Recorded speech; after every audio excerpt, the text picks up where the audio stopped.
Hello, good evening to all of you dear students. I hope आप सभी हमारे previous classes को देख चुके होंगे और हम लोगों ने दो लेक्चर जो कि स्पेशली नीट को टारगेट करता हुआ, अगर आपके 11th और 12th के बेसिक कंसेप्ट्स नहीं क्लियर हैं या फिर यूं कह लीजिए कि 11th और 12th का एक जो बेसिक फंडामेंटल जो आपका पूरा सिलेबस बेस क्रिएट करता है, अगर वो चीज़ें नहीं क्लियर हैं तो मुझे नहीं लगता कि नीट के क्वेश्चन सॉल्व करने में या फिर जेईई मेंस के बेसिक क्वेश्चंस आपको सॉल्व करने में बहुत सहायता मिलेगी। तो उन सभी बच्चों को टारगेट करते हुए जो कमज़ोर हैं, जो थोड़ा सा चीज़ों को लर्न कर रहे हैं, नए हैं, जिनके लिए फ़र्स्ट अटेम्प्ट है, उन सभी बच्चों को डेडिकेट हमारा ये सबसे बेहतरीन क्लास।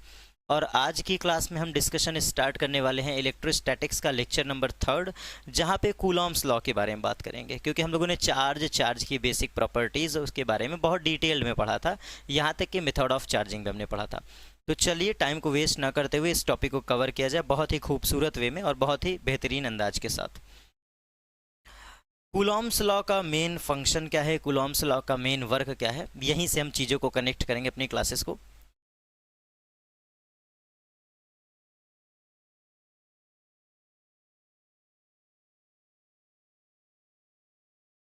कूलॉम्स लॉ,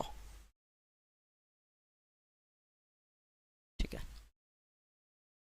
और कूलॉम्स लॉ का सबसे मेन एप्लीकेशन यही है कि ये इलेक्ट्रोस्टैटिक फोर्स को फाइंड आउट करता है। कीवर्ड आप नोट करते चलेगा, हम कीवर्ड के ही बारे में ज़्यादा बात करेंगे। तो पहली चीज़, कूलॉम्स लॉ का व्हाई क्या है, कूलॉम्स लॉ का व्हाई क्या है। तो क्यों इसको रीड करते हैं, सिंपल सी बात है, ये मैग्नीट्यूड ऑफ फोर्स को बताता है, या फिर यूं कह लीजिए कि हम इसको मेंशन कर दे रहे हैं, बल्कि ये आपका क्या करता है, मैग्नीट्यूड ऑफ इलेक्ट्रिक फोर्स को फाइंड आउट करता है, मैग्नीट्यूड ऑफ इलेक्ट्रिक फोर्स। ठीक है, बेसिक चीज़ें, ठीक है सर, सही है। कंडीशन क्या होना चाहिए इसको रीड करने के लिए, बेसिक कंडीशन क्या होना चाहिए, तो इसका दूसरा आप कंडीशन समझ लीजिए, किस कंडीशन में एप्लीकेबल है। तो फिज़िक्स ये कहती है कि इसका कंडीशन ये है, चार्ज रेस्ट पे हो, मतलब जो चार्ज है ये रेस्ट पर होना चाहिए। टॉपिक का ही नाम है इलेक्ट्रोस्टैटिक्स, तो charge should be at rest. Clear, charge should be at rest होना चाहिए। अब ये रेस्ट की जब हम कहानी डील कर रहे हैं कि इलेक्ट्रोस्टैटिक फोर्स या फिर कूलॉम्स लॉ डील कर रहे हैं, तो कंडीशन में हम सिंपली बहुत आराम से आपको एक्सप्लेन कर रहे हैं कि charge should be at rest, charge rest पे होना चाहिए। तो कैसे क्रिएट करें, आप ये भी कह सकते हैं कि अगर हमारा रिफरेंस भी रेस्ट पर है, रिफरेंस जहां पर चार्ज रखा है, जो सिस्टम है, बस चार्ज मूव ना करे, चार्ज खुद ना मूव करे, चार्ज का जो आसपास का सिस्टम है, जो वो आसपास का निकाय है, वो जो जहाँ पे रखा है, जहाँ चार्ज प्रेजेंट है, अगर वो चार्ज रेस्ट पे है, तो आप यूँ कह सकते हैं कि reference should be at rest, चलेगा बिल्कुल बिना किसी प्रॉब्लम के, ये हमारे लिए वैलिड है, बिल्कुल वैलिड है। ठीक है,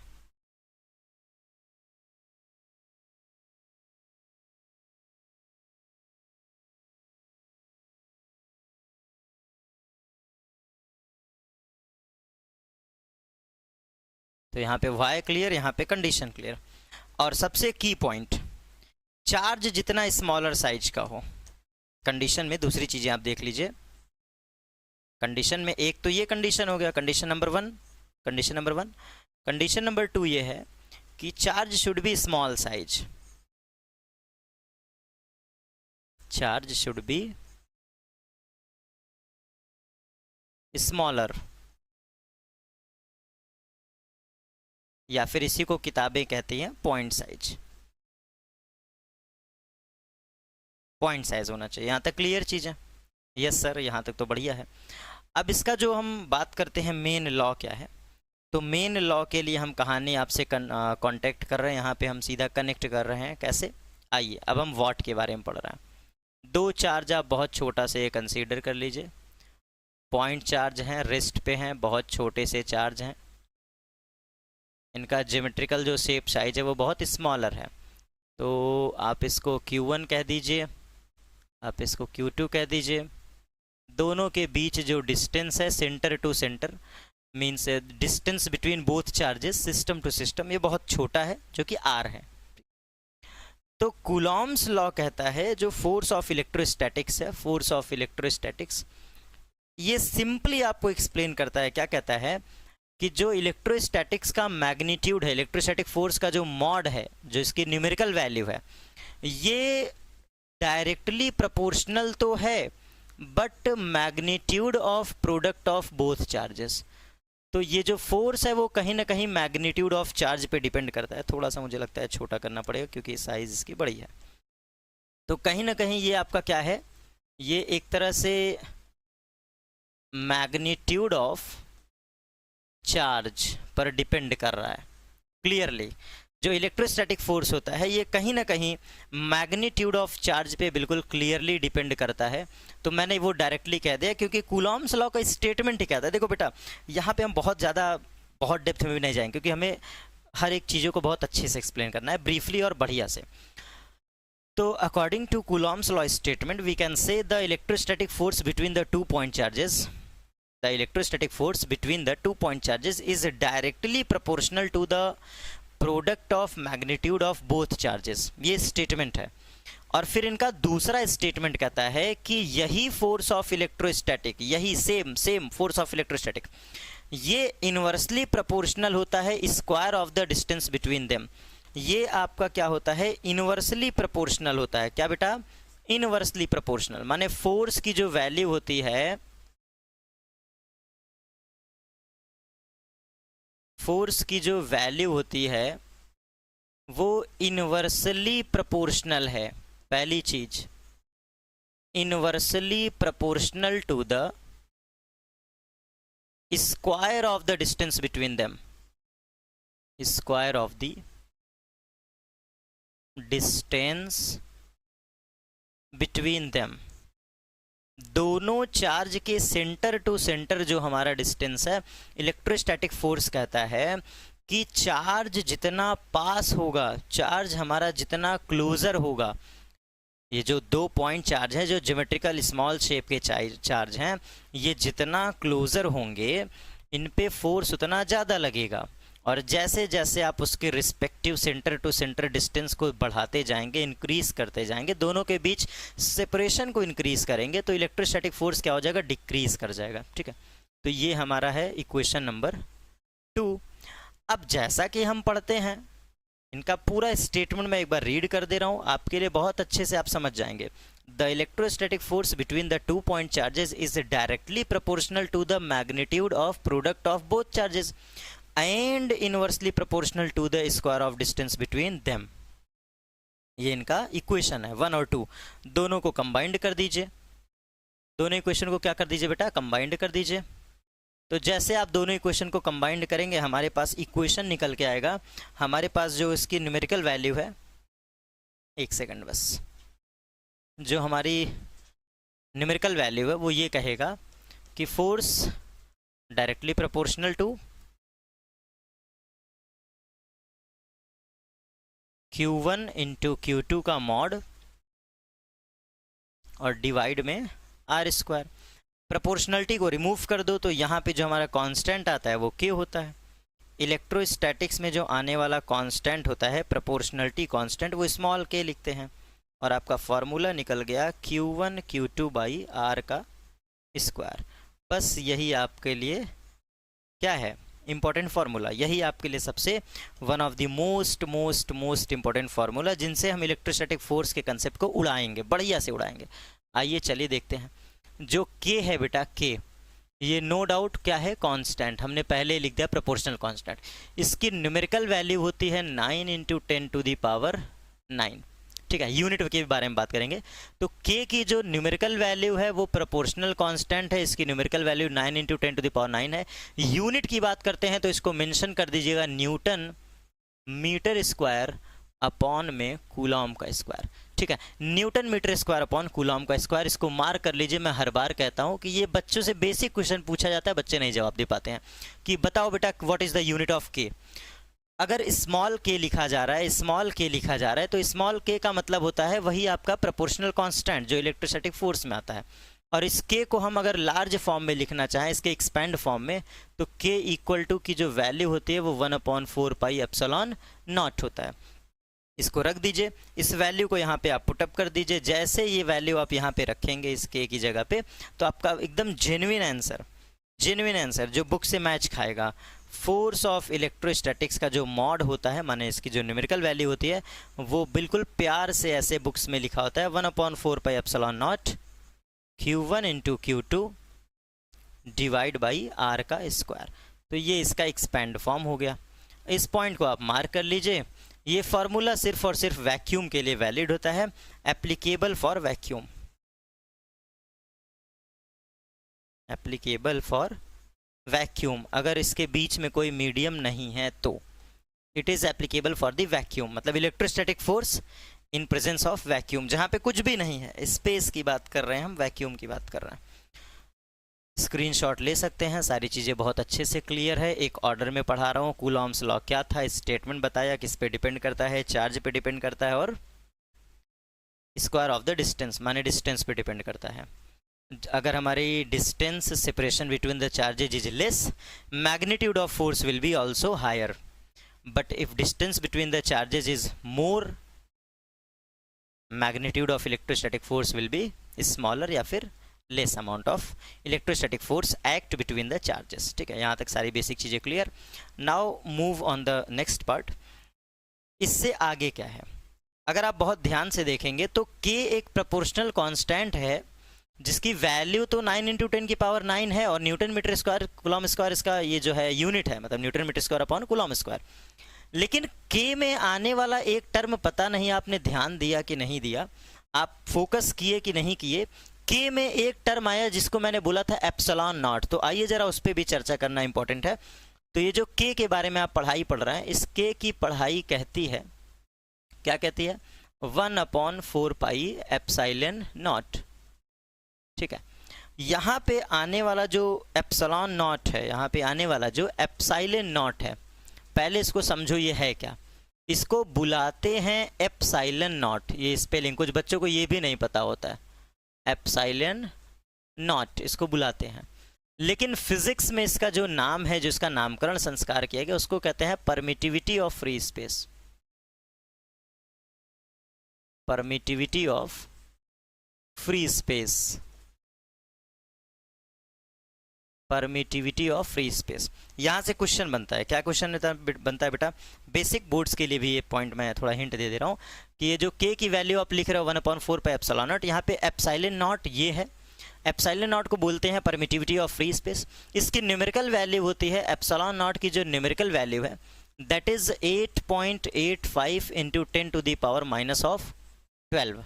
क्लियर, एप्सिलॉन नॉट की वैल्यू होती है 8.85 × 10⁻12, और इसके जब यूनिट की बात करते हैं तो बेटा यहाँ पे यूनिट हो जाता है coulomb square upon newton into metre का स्क्वायर। ठीक है, याद रखिएगा, ये भी आपके लिए एक इंपॉर्टेंट पॉइंट है, ये भी पूछा जाता है बेसिक प्रैक्टिकल वाइवा वगैरह से रिलेटेड में, या फिर बोर्ड एग्जाम से रिलेटेड एक छोटे मोटे क्वेश्चन इस पर पूछ ले जाते हैं ऑब्जेक्टिव टाइप में। कभी कभार क्लास टेस्ट कह लो, यूनिट टेस्ट कह लो, हाफ ईयरली कह लो, इन सब में रख देते हैं क्वेश्चन। ठीक है, और इतने पे आपकी चीज़ें बिल्कुल अच्छे से फिनिश। इससे आपके सवाल बनने लगेंगे बहुत इजीली आपके सवाल यहाँ से एनसीईआरटी के बनने लगेंगे। इसके बाद जो एक इंपॉर्टेंट पॉइंट आता है, अगर हम इसके बीच में मीडियम भर दें, कहने का सेंस कि ज़रूरी तो है नहीं कि हर जगह वैक्यूम होगा। अगर हमारे इसी सिस्टम में ये जो हम अभी थोड़ी देर पहले फिगर एक बनाए थे, Q1 और Q2 दो हमारे चार्जेस थे स्मॉल साइज के, Q1 and Q2, the separation between the charges is also R। अगर हम इसके बीच में कुछ मीडियम भर दें, मतलब वैक्यूम ना रहें, बस कुछ और रख दें, इसके बीच हम क्या कर दें, कुछ वैक्यूम को छोड़ करके कुछ हम और भर दें, तो फिजिक्स में इसको नाम दिया जाता है डाइलेक्ट्रिक कांस्टेंट K। अगर हम डाइलेक्ट्रिक भर दें इन चार्जेस के बीच में, जो system of the charges create आपने किया फॉर द वैक्यूम, अगर हम इस वैक्यूम के बीच में वैक्यूम को रिमूव करके बल्कि हम कोई मीडियम रख दें, like air, like any metals, या फिर कोई इंसुलेटर, कुछ भी समथिंग, आप कुछ भी रख सकते हैं, तो अगर हम इस सिस्टम के बीच में एक मीडियम रख दें तो याद रखिएगा फॉर्मूला बहुत प्यारा सा है, फोर्स इन मीडियम। एम का मतलब होता है मीडियम, बिटवीन द मीडियम, या इसी को किताबें कहती हैं एफ ऑफ के। के का मतलब dielectric constant, capital K. This is the difference. If you are reading small K, if you want to differentiate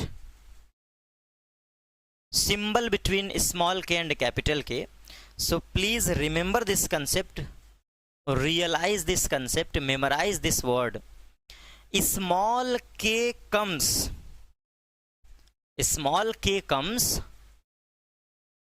for the proportional constant in electrostatics. That value is equal to 9 into 10 की power 9, and also we can say k is equal to 1/4 pi epsilon naught.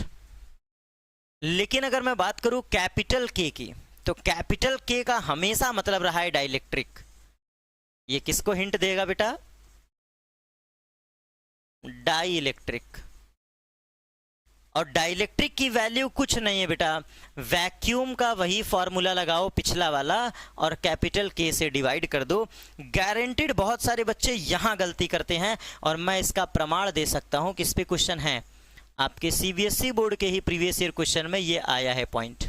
बच्चे इस पे गलती कर देते हैं। कुछ नहीं करना है, जो तुमने पिछला फॉर्मूला पढ़ा था फोर्स इन वैक्यूम, उसको हंसते खेलते लगाओ सवालों में। फोर्स इन वैक्यूम एकदम सिंपली के Q1 Q2 by are square, और लगाने के बाद के से डिवाइड कर दो। गारंटेड ये आंसर आपको मैच खाएगा। और किताबें इसी को एक्सपैंड फॉर्म में लिखती हैं, एक्सपैंड फॉर्म में। अगर हम इसको थोड़ा सा एक्सपेंड कर दें, नीट का कंसेप्ट कुछ खा जाए बीच में, कुछ स्टेप को हिडन कर दें, तो एफ ऑफ के मतलब डाइलेक्ट्रिक, एफ के का मतलब डाइलेक्ट्रिक, ये वैल्यू बराबर हो जाएगी 1/4 पाई एप्सिलॉन नॉट इंटू के। यहाँ छोटा सा के मल्टीप्लाई हो जाएगा, और बाकी सब कुछ जैसे है वो वैसे ही रहेगा, Q1 Q2 बाई आर का स्क्वायर। और फिजिक्स क्या कहती है, इलेक्ट्रोस्टैटिक्स का बेसिक रूल क्या कहता है? इन दोनों के प्रोडक्ट को हटा के एक नाम दे दीजिए, इन दोनों को एक सिंबल दे दीजिए, और यहाँ से आने वाला सिंबल आपके सामने ये रहा। इसमें इससे ज़्यादा पढ़ने की ज़रूरत आपको नहीं है। फोर्स इन मीडियम के बारे में इससे ज़्यादा कंसेप्ट डेप्थ में जानने की ज़रूरत नहीं है। आइए हम बता देते हैं। जैसे इसको रिमूव करेंगे, इसका सिंबल आप रिमूव करेंगे तो एफ के कैपिटल के, अच्छा यहाँ स्मॉल बना दिए क्या, चलो कोई बात नहीं, F K is equal to 1/4 pi symbol epsilon, not only epsilon, और यहाँ पे Q1 Q2 by are square. तो यहाँ सीखने को क्या मिला? सीखने को ये मिला बेटा कि एप्सिलॉन इंटू के का जो प्रोडक्ट है, एप्सिलॉन इंटू के का जो प्रोडक्ट है, इसको हमने रिमूव करके एप्सिलॉन कर दिया। बस यही हमने यहाँ पे शॉर्ट कर दिया, थोड़ा सा कंसेप्ट क्या कर दिया, शॉर्ट कर दिया। और इस केस में क्या होगा, नाम समझना, इसको बोलते हैं परमिटिविटी ऑफ द मीडियम। अब इसको क्या नाम देंगे? Permittivity of the medium. ठीक है, ये रहा, ठीक है, ये चीजें। और जब ये आए एप्सिलॉन नॉट, तो इसको क्या बोलोगे? Permittivity of free space, permittivity of free space. ठीक है, तो ये दोनों में डिफरेंस याद रखिएगा। अब यहाँ पे एक चाहे तो हम कनेक्ट कर सकते हैं, बट हम ऐसे पढ़ाएंगे नहीं। हम आपको ऐसे पढ़ाएंगे कि डाइलेक्ट्रिक कांस्टेंट का एक सेपरेट वीडियो ले आऊंगा। What do you know about dielectric, how to explain dielectric constant. तो ये जो आपको ये मार्क है ना, इस पे कुछ मैं एक काम करता हूँ, कुछ मैं थोड़ा मार्किंग कर देता हूँ, थोड़ा बेहतरीन वाला। देखते हैं कुछ चीज़ें बेहतरीन वे में चीज़ें क्लियर करते हैं।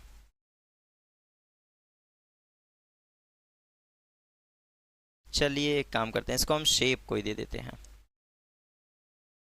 इसको हम कलर वाइज कुछ ये देखते हैं, थोड़ा चेंजेस हो जाएंगी चीज़ें। आप ये वाला जो डब्बा है, क्या ये विजिबल है आपको? आई होप ये विजिबल होना चाहिए। तो ये जो डब्बा हमने बनाया है हल्का पिंक कलर से, इसको मार्क कर लीजिएगा, बहुत इंपॉर्टेंट है ये बहुत इंपॉर्टेंट है। मैं सीरियसली आपको बता नहीं सकता, बहुत ज़बरदस्त कंसेप्ट है ये पॉइंट, ठीक है। तो इसको मार्क कर लीजिए, आगे इस पे डिस्कशन होगा, बिल्कुल होगा, बहुत डिटेल में होगा। और दूसरा आपका ये पॉइंट, ठीक है, ये सबसे बढ़िया डब्बा है, विजिबल और विजिबल, बढ़िया। इन दो पॉइंट्स पे हम सारे डेफिनेशन कनेक्ट कर लेंगे। What do you know about dielectric constant. तो हमारा कूलॉम्स लॉ तो सेपरेट वे में हो गया, लेकिन कुछ बेसिक पॉइंट्स याद रख लीजिए। मैं आपको हिंट दे रहा हूँ, जो न्यूमेरिकल्स एनसीईआरटी वगैरह के लगाते समय हम आपको समझाएंगे। अभी तो हमारा थियरी पोर्शन चल रहा है। क्या सर? सुनो ध्यान से। आप हमेशा एक फॉर्मूला यूज करेंगे, that is this 1/4 pi epsilon not Q1 into Q2 of product and divide with R square. हमेशा आप इसको यूज करेंगे। बारीकी क्या ध्यान देना है, सुनो। जो आपका Q1 होगा या फिर जो आपका Q2 होगा, ये maximum of the maximum cases किस में देता है? माइक्रो कूलॉम में। ऐसा कुछ लिखा होगा, माइक्रो कूलॉम। तो माइक्रो कूलॉम से कूलॉम में कन्वर्जन सभी बच्चे को पता है कि 1 micro coulomb is equal to 10⁻⁻⁶ coulomb. मान लीजिए कभी कभी नैनो कूलॉम देता है, ठीक है। तो अगर नैनो कूलॉम दे दिया तो 10⁻⁻9 से मल्टीप्लाई कर दीजिए। अगर आपका 1 पीको कूलॉम दे दिया तो 10⁻12 से मल्टीप्लाई कर दीजिए। ये तीनों चीजें आप याद रखिएगा। आर हमेशा मीटर में होना चाहिए, ये भी याद रखिए। जो आर होगा, R should be in metre. Numerical लगाते समय separation between the charges R कैसे रखोगे? मीटर में।